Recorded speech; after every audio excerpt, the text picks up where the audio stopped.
Predators silently patrol the seas, their speed and power unseen until it's too late, from a great white attack on 2 children at a sunny California beach to a swift strike by a shortfin mako against a young sailor off the Canadian coast. In this video, we show how quickly peaceful days on the water can turn to chaos, leaving even seasoned humans at the mercy of nature's deadliest hunters. On June 12, 2023, the crowded California shoreline looked peaceful under the bright early afternoon sun, and nothing in the slow roll of the waves or the quiet chatter of families hinted at the violence that would soon erupt just beyond the breakers. The children who had wandered a little farther out than most had done so with the casual confidence that came from a summer of beach trips, their young bodies warmed by hours of sunlight and their minds still drifting in the calm rhythm of the water as they waited for the next small wave to lift their boards. Their mothers stood ankle-deep in the cool, foamy wash, watching with quiet pride and the easy assumption that they were close enough to step in if anything went wrong, although none of them could imagine how fast things could change when something powerful moved beneath the surface. 12-year-old Liam Ortiz hovered near the outer edge of the surf zone, his boogie board bobbing gently, and beside him, 14-year-old Maya Norris drifted with the confidence of a teenager who knew the beach well, her legs kicking lazily as she angled herself to catch another small wave. The water around them was unusually clear for a busy summer day, sunlight flashing off the pale sand below as small baitfish flickered in tight, nervous formations, their quick darting movements unnoticed by the children who mistook them for a harmless sign of healthy ocean life, rather than the kind of clustered behavior that often meant something far larger had pushed them toward the shallows. Earlier that morning, the tide had shifted, funneling dense pockets of fish toward the beach. Although swimmers did not notice the subtle tension in the bait clouds, the Coast Guard later noted that the conditions were almost perfect for drawing large predators close to shore. The 14-foot great white drifted in from deeper water just after noon, its heavy body moving with slow, purposeful motions as it followed the scent and movement of the bait schools, the shark slipping into the nearshore trough where the depth dropped just enough for a hidden approach. No one on the beach could see the faint shadow sliding through the water, its broad head swaying gently, its jaws slightly open as it tested the scents drifting around it, the shark's movements calm and efficient as it closed in on the densest concentration of fish. Liam's board floated directly above the shifting bait cloud, and the shark angled upward instinctively, driven by the sudden burst of motion as the small fish scattered in a tight explosion of silver flashes. The attack began in a violent upward surge that split the calm moment in half, the shark's momentum sending a column of white water into the air as it slammed into the underside of Liam's board with such force that the board snapped in two. The sound of splintering foam muffled by the crash of the wave around him. Liam vanished into the churning water, the pieces of his board thrown aside as his legs kicked only once before he disappeared beneath the surface, and his mother felt a wave of terror that froze her in place for a second, before she stumbled forward, her mind struggling to make sense of the sudden violence. Maya turned sharply at the impact, her heart jolting as she saw Liam vanish, and she kicked toward the cloud of foam in an instinctive attempt to reach him. The great white turned sharply beneath the surface, its body twisting with a smooth, terrifying efficiency as it repositioned itself among the swirling fragments of foam and broken board, the shark responding to the chaotic movement around it in the same automatic pattern that defined most of its feeding behavior. Maya felt the crushing pressure before she saw anything, a cold, forceful clamp around her lower leg that squeezed tight for less than a second before releasing, the shark's jaws snapping shut and then opening again, as if it had recognized the difference between solid prey and a brief accidental hold. She kicked upward in panic, her legs sending a thin stream of blood into the water as the shark glided away, only to angle back again, responding to the scent that now drifted through the surf. Lifeguards stationed along the beach had already begun sprinting into the water, rescue boards clutched under their arms as they yelled for swimmers to move back, their instincts kicking into high gear as they saw the sudden commotion near the outer break. The shark circled once beneath the 2 children, its dorsal fin briefly slicing the surface before diving again, the shadow reappearing and vanishing in the bright water as the lifeguards formed a rough barrier, pushing themselves into the line of danger in an attempt to create a wall of boards and bodies that might discourage another strike. The shark drifted just outside their reach for several long seconds, its heavy tail moving in slow, deliberate sweeps, and then it slid away into deeper water. The threat not completely gone, but far enough that the rescuers seized the moment to pull the children inward. Liam was pulled from the water limp and pale, deep wounds running across his torso where the shark's initial strike had torn him open, and Maya's leg bled heavily from the crushing bite that had torn muscle and severed arteries. Their mothers knelt beside them in the surf, helpless and shaking as lifeguards and beachgoers worked frantically to stop the bleeding, the sand turning darker beneath their bodies as minutes passed in a blur of panic, shouted instructions, and desperate attempts to keep the children conscious. Paramedics arrived quickly, pushing through the screaming crowd with medical kits ready. Still, the severity of the injuries left little room for hope, and despite every effort made on the beach and inside the ambulances that carried them toward the hospital, both Liam and Maya were pronounced dead shortly after arrival. The beach remained closed for days afterward, the calm waves hiding the memory of the violent minutes that had taken 2 young lives. At the same time, their mothers watched helplessly from only a few yards away, and the event became one of the most devastating shark incidents on the West Coast in 2023, a reminder of how quickly a peaceful afternoon could turn into tragedy when the ocean revealed its raw, unpredictable force. On April 18, 2024, the Atlantic stretched in every direction like an endless steel plain, its swells rolling in slow, heavy breaths under a pale afternoon sky that looked calm enough to fool anyone into believing the ocean was in a forgiving mood. However, nothing about the remote mid-ocean crossing was ever truly forgiving, and the crew of the delivery yacht understood that each day out there demanded constant vigilance. Caleb Dorian, 32 years old and seasoned through years of maritime work, moved along the deck with the quiet confidence of someone who respected the sea's power, but no longer felt surprised by its sudden changes.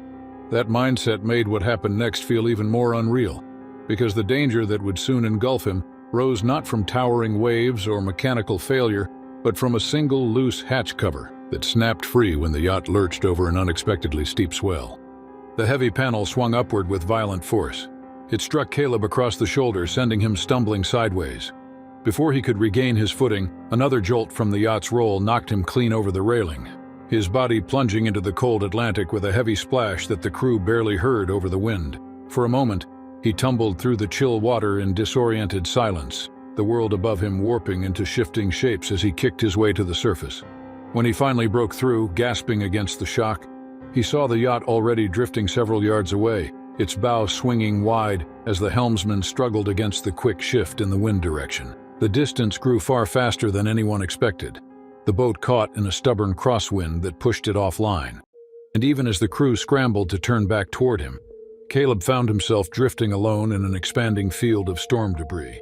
The debris came from an old blow that had scattered broken fenders, splintered crate pieces, nylon scraps, and bits of buoyant garbage across a broad section of the ocean. Although most of it floated harmlessly, it created an eerie environment where Caleb felt trapped among drifting shadows and unpredictable bumps as stray objects knocked against him in the swells. He latched onto a broken fender with both hands, its surface slick with algae, and tried to keep his breathing steady while watching the distant yacht fight its way through the shifting air that pulled it away from him with every passing second. The water around him seemed unnervingly open, a vast emptiness broken only by the scattered debris spinning and drifting like the aftermath of a forgotten wreckage. Several minutes passed before the first dark shape appeared beneath him, its presence so subtle at first that he wondered if he had imagined it. But when the shadow circled back in a slow, deliberate arc, he recognized the unmistakable outline of an oceanic whitetip. The species was notorious among mariners, known for its boldness and near-predatory curiosity, especially in remote waters where anything floating could be interpreted as weakened prey. And the shark approached him with the easy authority of an apex animal that had long ago learned to dominate the open ocean. Its broad, pectoral fins extended like wings, giving it a gliding, effortless motion as it drifted closer, its slow pace more unnerving than a fast charge because it suggested not fear or caution, but a kind of patient entitlement. Caleb felt the first brush across his legs as a light, testing contact, the shark's rough skin scraping him just enough to send a cold spike of panic through his body, and he clung to the fender with shaking arms while kicking upward instinctively. However, he knew such movement might only heighten the animal's interest. The oceanic whitetip made another pass, this time closer, the sweep of its tail sending a small wave of pressure against his torso. Then it angled upward with a sudden burst of speed and raked its serrated teeth across his forearm, peeling a long strip of skin in a quick, brutal motion that sent a burst of red spiraling through the water. The pain hit Caleb like a burning shock, his breath ripping out of him in a ragged cry that was lost in the empty horizon. and he instinctively swung the broken fender downward, striking the shark across its snout with all the strength he could muster. The impact did little more than startle the shark for a brief moment, its long body shuddering as it veered off, but it did not flee. Instead, it resumed its circling pattern with renewed interest, drawn in by the spreading cloud of blood that drifted like a trail through the blue water. Each pass grew tighter and more assertive, the shark bumping him with the side of its body, testing his reactions. Tasting the water with small, confident jolts that left Caleb trembling and exhausted as he tried to keep the fender positioned between himself and the animal's jaws. The yacht was visible now in the distance, turning more steadily toward him as the crew finally caught the wind at a workable angle, but the gap still felt impossibly wide, and Caleb knew he had to hold out through at least one more pass. The oceanic whitetip angled downward, circling beneath him in a slow, sweeping loop that marked the preparation for a third and likely final strike, the shark's movements growing smoother and more deliberate as if it sensed that its target was tiring. And Caleb braced himself against the fender with fading strength, just as the shark curved upward again, its broad fins cutting through the water with a quiet confidence that made the moment feel eerily calm. The yacht surged into range, its hull carving through the debris with a loud churn as the crew shouted and reached over the rail. Hands grabbed Caleb's wrists and heaved upward, his body scraping along the side of the hull as he was dragged aboard in a blur of pain, relief, and fading consciousness. The oceanic whitetip followed behind the yacht for several seconds, gliding through the wake with a slow, almost offended motion, as if the loss of its claim demanded a silent protest, before it finally sank back into the depths, leaving behind only disturbed swirls of water and the faint trails of blood that slowly faded into the vast Atlantic. On the night of September 4, 2025, the Florida marina sat under a warm, humid darkness that settled over the docks like a heavy blanket, and nothing in the slow lapping of the tide against the pilings or the muffled hum of distant generators suggested that danger drifted anywhere nearby, which made the quiet atmosphere feel deceptively safe to the few workers still on site. Elena Carter, 34 years old and experienced enough to know the rhythms of boat maintenance in every season, had stayed late to finish a stubborn inspection on a malfunctioning stern drive, her determination fueled by the promise that solving the issue that night would spare her crew from delays the following morning. The air smelled faintly of fuel and brine, the kind of scent she had long associated with long hours and hard work, and she moved along the dock with the calm, methodical pace of someone finishing the final task of a long day. The boat she worked on rocked gently in the faint breeze, its stern bobbing just enough to make the repair awkward but still manageable, and Elena leaned over the transom with her dive light in hand, searching for the cause of the blockage that had been disrupting the drive's cooling intake. When she realized she could not reach the suspected obstruction from above, she decided to slip into the water for a closer look, a choice that felt ordinary in a place where she had performed dozens of similar checks over the years. She stepped down the swim platform, eased herself into the dark canal water, and let the beam of her light cut through the murky suspended particles drifting beneath the boat. The marina at night always grew quiet, the daytime traffic replaced by stillness, broken only by the soft slap of water and the occasional clank of loose rigging. And Elena assumed that the worst she would encounter below the surface was poor visibility, or a sharp edge on the hull. What she did not know was that fish scraps from nearby charter boats had been tossed into the water earlier that night, creating a drifting scent trail that had drawn a 10-foot bull shark into the narrow marina channel. These sharks were notorious for their boldness, especially in confined areas where water movement funneled smells into tight corridors, and the predator now glided slowly beneath the docks with a confident, searching motion that brought it straight toward the faint glow of Elena's dive light. The first hint of danger came not through sound, but through the sudden appearance of a shape in her beam, the blunt head of the bull shark materializing from the darkness, like a heavy shadow sliding forward with slow precision. Elena's brain barely registered the image before the shark lunged in a violent burst of speed, its muscular body pushing forward with such force that the water around her erupted in a white explosion of foam and pressure. The impact struck her hip like a sledgehammer, the shark's jaws clamping briefly but forcefully against her wetsuit as it drove her sideways. The sensation a mix of crushing pressure and sharp tearing that sent a surge of panic through every part of her body. The blow spun her into the cold water, her dive light whipping out of her hand and spiraling downward in a chaotic shimmer as she kicked unthinkingly toward the surface, her lungs tightening with fear. But the bull shark was not finished, and as she rose halfway toward the faint glow above, the predator looped downward in a tight, efficient arc, and came at her again with terrifying accuracy. The second strike tore through her wetsuit and into her thigh, the teeth ripping muscle with a quick, violent twist that sent her spinning toward the barnacle-lined pilings. Her shoulder scraped against the rough shells, opening long slashes across her skin as she struggled to keep herself oriented, the pain radiating through her in overwhelming waves. Above her, the quiet marina had erupted into chaos for at least one person, because Elena's co-worker, Mark Ellison, had heard the splash and the dull thud of impact against the hull and recognized immediately that something had gone terribly wrong. He sprinted down the dock in wide, desperate strides, scanning the black water for any sign of her, his heart slamming in his chest as he searched for movement. When he saw the shark's dorsal fin slicing through the surface in a tight circle, he grabbed the longest boat hook he could reach and thrust it into the water with frantic determination, jabbing repeatedly at the shadow he could barely see. The bull shark reacted with irritated, jerking turns, its body swaying away from the metal pole before swinging back again with cautious aggression. But Mark's relentless strikes forced it to break its rhythm. After several more desperate jabs, the shark finally veered off, gliding back into the deeper water beyond the docks with a slow, reluctant retreat. Elena, dazed and shaking, surfaced just long enough for Mark to reach down and grab her arm, pulling her upward with all his strength as she fought to stay conscious through the pain that radiated through her hip and thigh. Her body collapsed onto the wooden planks, her limbs trembling uncontrollably as blood pooled beneath her and dripped through the cracks of the dock, the scent dissipating into the night air while Mark shouted for help.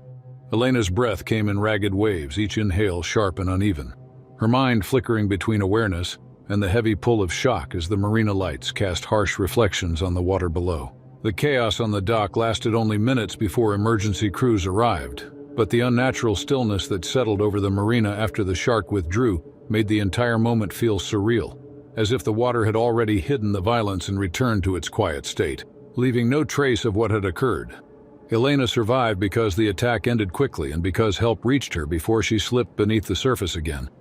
Although the physical scars would remain, it was the memory of that sudden eruption of violence in a place she had always considered safe that stayed with her, long after the wounds closed, a reminder of how the ocean's predators could slip into even the most familiar waters without warning, turning a routine night shift into a fight for survival in the narrow, echoing darkness of the marina. On July 22, 2019, the ocean around Daniel Mercer's small sloop lay calm under a soft midday sky, the long swells rolling with a slow, even rhythm that made the anchored boat feel suspended in a peaceful blue expanse, and nothing about the gentle conditions suggested that the water beneath him hid anything dangerous or unusual.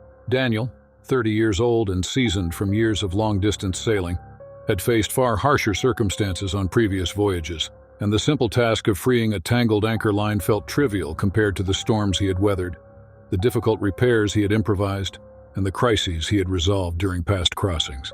The air smelled of warm salt and sun-baked fiberglass, and his partner, Elise Rowan, watched him prepare with the relaxed confidence that came from countless shared miles at sea. The anchor line had twisted itself against the keel after a slow shift in the current pulled the sloop in an awkward arc, locking the rope so tightly beneath the hull that the windlass could no longer lift it without risking damage. Daniel knew the routine fix: a quick dive with a knife, a few seconds of cutting or repositioning, and then back on deck. Elise steadied herself near the rail while he strapped on his fins and checked the blade on his belt, her thoughts focused on the upcoming leg of their journey rather than on any possibility of danger, because shallow anchor dives were common tasks they had handled dozens of times. The water looked clear enough that Daniel could see the faint outline of the rope below, its pale fibers draped in a looping curve around the keel like a trapped serpent. When he slipped into the water, he felt the soft warmth of the surface layer close over him before the temperature cooled just a few feet down, the shift creating a comfortable gradient that made the descent feel easy and familiar. He grasped the anchor line and followed it downward with steady kicks, the knife ready at his side, the world narrowing to the muted sound of his own heartbeat and the shimmer of sunbeams cutting through the mild haze. Everything around him seemed peaceful, the kind of stillness that made the ocean feel like an entirely different world compared to the bright life on the deck above. What Daniel did not see was the heavy shape rising from deeper water, a 17-foot great white shark that had drifted upward from the shadowed blue below the thermocline, its movements purposeful and silent as it followed a broad arc toward the sudden presence of a human descending into its path.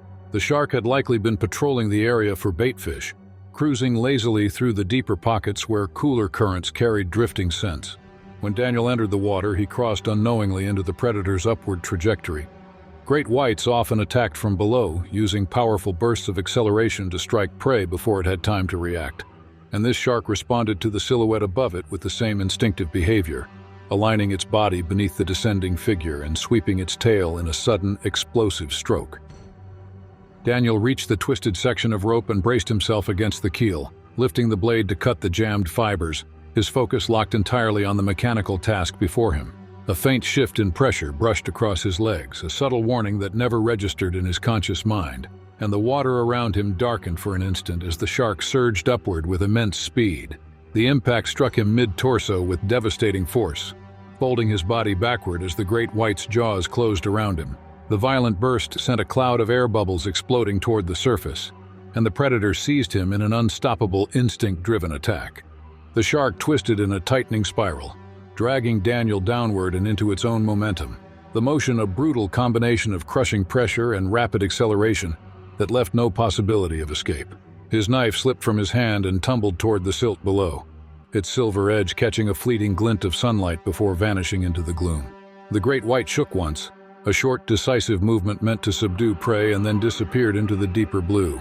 Daniel still locked in its jaws, the silhouettes of both man and animal fading into the shifting light as the water above returned to its deceptive calm. On deck, Elise saw only the explosion of white water beneath the stern, the sudden upward churn marking the exact moment of the strike, although the event happened so fast that she barely had time to piece together what she was seeing. The anchor float snapped to the surface with a sharp pop, the rope suddenly releasing tension, as if it had been cut, and Elise stepped back in confusion, scanning the ripples where Daniel had been working only seconds earlier. There was no fin cutting the water, no sound beyond the soft slap of waves against the hull, nothing to indicate where he had gone or what had taken him, and she called for him repeatedly as panic surged through her, her voice carrying across the empty sea. Minutes passed in agonizing silence before she radioed for help, her hands shaking as she tried to make sense of the abrupt, terrifying emptiness beneath the boat. Recovery crews later arrived with divers, sonar equipment, and searchlights that swept the water long after sunset. Still, they already suspected the truth before any official report could be filed. The bite force and speed of a great white strike made the event instantaneous and inescapable, leaving little chance that Daniel could have surfaced or fought his way free in the seconds following the attack. The sea, calm as ever, offered no answers and no clues, holding its secrets beneath the fading light, the surface smoothing out all traces of the violence that had unfolded below, as if the ocean itself refused to acknowledge the life it had taken so suddenly and so completely. On the cold morning of February 11, 2020, the marine facility in Russia's Far East stood quiet beneath a pale winter sky, the low sun casting long shadows across the concrete walkways, and the main training tank, smooth and glassy, lay still in the still air. The bitter chill outside never reached the interior of the enclosed complex, where the temperature-controlled aquatic environment created a humid, echoing world that had become as familiar to Anastasia Petrov as her own home. At 28 years old, she had built a steady career working with marine mammals, and she knew the routines, the personalities, and the unpredictable moods of the animals under her care, especially the 12-foot female orca she had trained for more than 3 years. The bond between them had been shaped through repetition and trust, and Anastasia stepped onto the platform that morning with an easy confidence formed through countless uneventful sessions. The tank's reinforced glass walls curved around the deep pool in smooth arcs that caught reflections of overhead lights, while the water inside shimmered with clarity, allowing trainers to observe every motion of the animals below. The orca drifted near the center of the tank, her sleek black and white body rising and falling in a slow rhythm as she waited for the familiar cues that signaled the start of another practice. The session itself was designed to be simple, a routine exercise involving a series of tail movements meant to maintain muscle tone, reinforce behavioral commands, and keep the whale mentally stimulated through predictable work. Anastasia positioned herself at the edge of the platform, extending one arm in the practiced signal she had used countless times before, her body steady and her focus directed entirely on the animal's response. The orca turned smoothly, adjusting her angle in preparation for the tail slap maneuver that was the next step in the sequence, and everything about the moment felt ordinary, the kind of controlled interaction that filled most days at the facility. Trainers stood nearby with poles and emergency tools as part of protocol, though no one expected to need them during such a standard drill. Yet in the second that followed, something shifted in the orca's behavior, a change so subtle that no one recognized it until the motion already transformed into something far more dangerous. Instead of completing the turn and rising for the expected tail movement, the whale veered sharply off course, angling her massive body toward the platform with a burst of speed that seemed to come from nowhere, her powerful tail driving her forward in a sudden aggressive surge. Before Anastasia could react or step back from the edge, the orca slammed into her with brutal force, the impact sending her body crashing against the curved glass wall of the tank. The collision reverberated through the enclosure, the deep, resonant thud echoing across the water as Anastasia's ribs and spine absorbed the blow, the pain radiating instantly through her torso with a crushing intensity that left her momentarily disoriented. She sank downward into the water, bubbles swirling around her as the orca pivoted away in a tight arc, her momentum carrying her through the blue-lit tank with a predatory grace that contrasted sharply with her usual cooperative behavior. The trainers on the platform reacted with a burst of frantic movement, grabbing poles and striking the water surface in rapid, forceful jabs to distract the whale and create enough space for Anastasia to resurface. The orca, responding not with fear but with heightened agitation, circled back with another powerful sweep of her tail and closed the distance with startling speed, her massive body cutting through the water in a blur of black and white. She struck Anastasia again, this time with a violent upward thrust that sent the trainer spinning through the tank, her limbs flailing as her body collided with the water's surface and then sank once more into the depths. The second impact cracked through her bones with shattering force, leaving multiple fractures that made her movements weak and uncoordinated. Yet she still fought instinctively toward the surface, driven by training and the desperate need for air. Her colleagues continued their coordinated effort, shouting commands, striking the water, and stretching themselves over the platform edge in a desperate attempt to reach her, their fear amplified by the unpredictable aggression of an animal they had trusted for years. The orca's circling pattern slowed after the second strike, her agitation beginning to ebb as the trainers disrupted her focus, and the momentary hesitation gave them just enough time to extend a hook-shaped rescue pole toward Anastasia. She managed to reach the pole with trembling fingers, and the team hauled her upward in a rapid, coordinated pull, lifting her battered body onto the platform where she collapsed in a shaking, gasping heap. Blood trickled across the wet concrete as she lay curled in pain, her limbs barely able to respond. At the same time, emergency responders who had been alerted by radio rushed into the enclosure with medical kits. They stabilized her injuries, applying pressure to the worst contusions and securing her fractures, while monitoring her slipping consciousness, and all the while the orca drifted slowly through the water, her earlier aggression replaced by a strange, quiet stillness that left the trainers unnerved. The calm surface of the tank once again reflected the overhead lights, giving the appearance of a peaceful environment that belied the violence that had erupted only minutes earlier. Anastasia survived because the rescue had been immediate, and because her body had endured just long enough to escape the water. Still, the experience left the entire team shaken, in a way they had never felt after previous incidents. The attack served as an unmistakable reminder that even well-trained marine mammals carried instincts powerful enough to override years of conditioning, and that routine training sessions could, without warning, transform into life-threatening emergencies when those instincts surged to the surface in unpredictable force. The calm afternoon of August 12, 2017, gave no sign that anything dangerous waited beneath the smooth Canadian offshore waters. Siblings Emma Reynolds and her younger brother Nathan had set out believing the day would pass without trouble since the breeze was steady, the sky was clear, and their small white yacht moved with easy rhythm over the gentle swells, the kind that lulled sailors into thinking the ocean was quiet and harmless.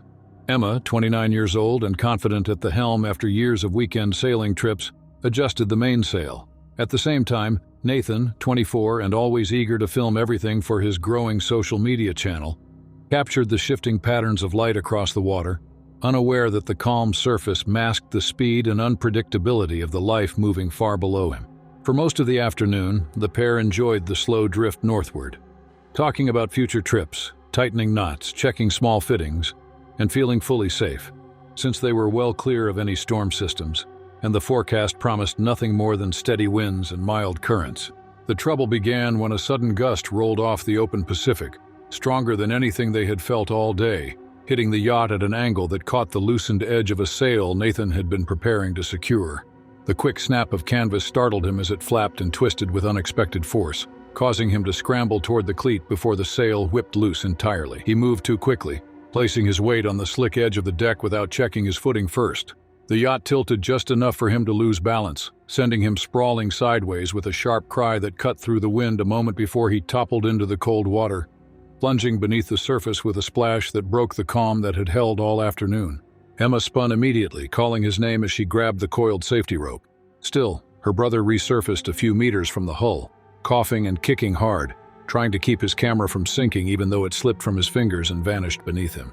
He started swimming toward the yacht, but the wind continued pushing the vessel in a slow drift, widening the distance just enough to force him to work harder, his wetsuit heavy with water and his breathing quick from the shock of the fall. He didn't see the dark shape cutting upward through the deeper water, moving with the speed and confidence that marked the short-fin mako as one of the fastest predators in the ocean. The shark had been drawn toward the sudden noise and motion, and its streamlined body sliced through the dim layers below with practiced ease, accelerating as it caught the vibrations of Nathan's frantic kicking. Emma leaned over the rail as far as she dared, shouting for him to swim faster. Still, even she could not see the long, tapered form rising beneath him until the moment it angled upward, its snout breaking into a burst of bubbles as the 11-foot mako lunged with explosive force, grazing Nathan's thigh in a swift, arcing strike that tore straight through the outer layer of his wetsuit, leaving a ragged rip that ran from his hip toward his knee. Nathan felt the impact like a punch delivered underwater. This fast-glancing blow sent a shock of fear through his body as he twisted instinctively away, feeling the slicing trail of pain and the cold rush of water against exposed skin where the neoprene had been sheared open. He kicked hard, trying to get his bearings. Still, the mako had already circled wide, its dark shape vanishing and reappearing as it assessed the splash, the scent, and the disturbance, following instinct rather than malice driven by the sudden opportunity. Emma threw the rope again, shouting for him to grab it. Still, Nathan spotted a floating seat cushion knocked loose during his fall and lunged toward it, using it as a makeshift barrier. At the same time, he tried to face every direction at once, his heart pounding so loudly he could barely hear anything else. The mako closed in again, this time faster, its body cutting the water with sharp precision as it tested the distance. Its path curved and deliberate. Nathan felt the terror build as he realized the shark was preparing a second strike, one that would not be a glancing hit, one that would come straight at him with the brutal efficiency the species was known for in open water. He thrust the cushion forward, holding it between himself and the approaching silhouette. For a tense, suspended moment, the shark shifted, its snout brushing the underside of the cushion as it veered at the last instant, pushed off by the unfamiliar resistance. Emma braced herself, planting her feet and lowering her center of gravity as she shouted his name once more, then threw the rope again with all the strength she had, the line uncoiling in a long arc that finally landed close enough for Nathan to seize it with shaking hands. The mako circled once more, slow and irritated now, as if the sudden introduction of the rope and the shifting hull had disrupted its clean approach, and the predator drifted a few meters back, waiting for a clearer opening. But Emma was already pulling, hand over hand, her arms trembling with effort as she dragged her brother toward the hull, the rope cutting into her palms while Nathan kicked in frantic bursts, trying not to look down even though he sensed the dark shape hovering just beyond reach. When his fingers finally closed around the lower rung of the boarding ladder, he hauled himself upward with a burst of desperate strength. Water streaming from the torn wetsuit, and Emma grabbed his arm and helped pull him onto the deck, collapsing beside him as he gasped in relief. Blood streaked the water behind them, thin and bright in the fading light, and the mako lingered only a moment longer before slipping back into the deep, moving with the same silent swiftness with which it had appeared, leaving only the stirred surface as a reminder of how close the attack had come. Nathan lay trembling on the deck, his leg bleeding from deep scrapes and raw abrasions but spared from a catastrophic bite. At the same time, Emma steadied her breathing, still shaken by how quickly the safe afternoon had transformed into a near-fatal encounter.